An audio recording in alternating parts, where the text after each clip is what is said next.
Net Airport mula kay RH28 Raymond Dadpaas. Raymond, please come in. Mayor Elaine, nang hihinayang si Senador Christopher Bongo sa pagkawala na sa Department of Health ng tatlo nitong senior undersecretaries.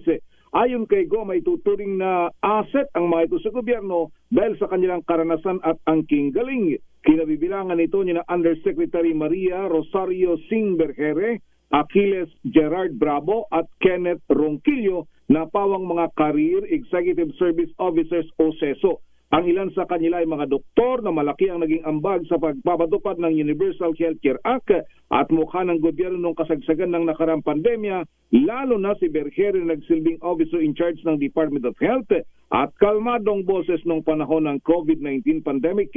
Sabi ni Go bilang chairperson ng Senate Committee on Health, hangad nito na may opisyal ng DOH na ipapalit na merong karanasan, kwalifikasyon at dedikasyon, lalo na ngayon na patuloy yung pinalalakas yung healthcare system ng bansa.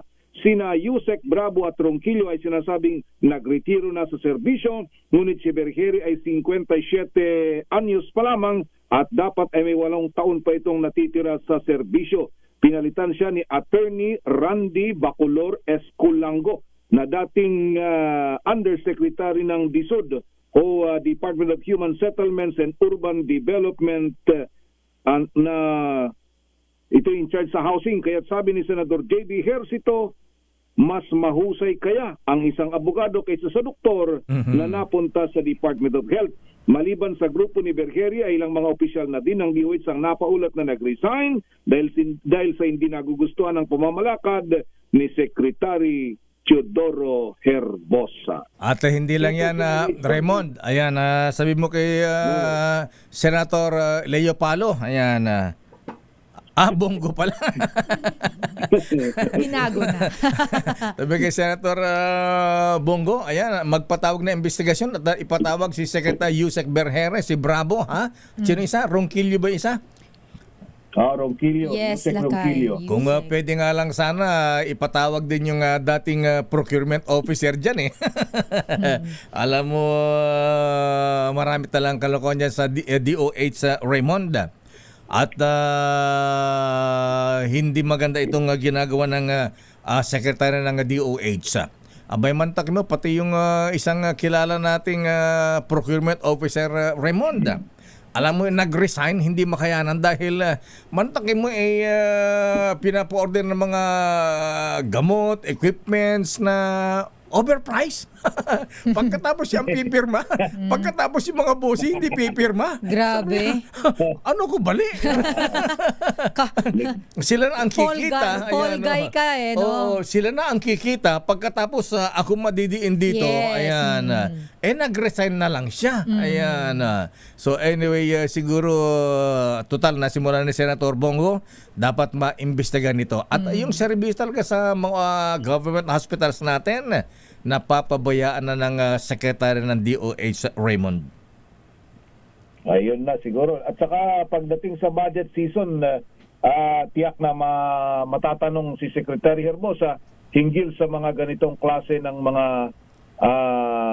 changes o nangyayari sa kanyang opisina, lalo na't napakaraming problema pagdating sa kalusugan ng ating mga kababayan. At saka inote mo na rin dyan, Raymond, pagka baka makalimutan natin, bigay mo kay Leo Palo. Ayan. Ibigay sa si Senator Bongo, tanungin, bakit ang DOH, ayan, Secretary Herbosa, nag-donate pa ng $10 million sa Oo, yung sa World Health Organization? Yung convention na pinuntahan nila, yung marami sila. Dapat tayo ang binibigyan. Third world country tayo, naghihirap tayo hindi tayo nagdo-donate ng $10 million. Diyos ko, anong klase naman yan?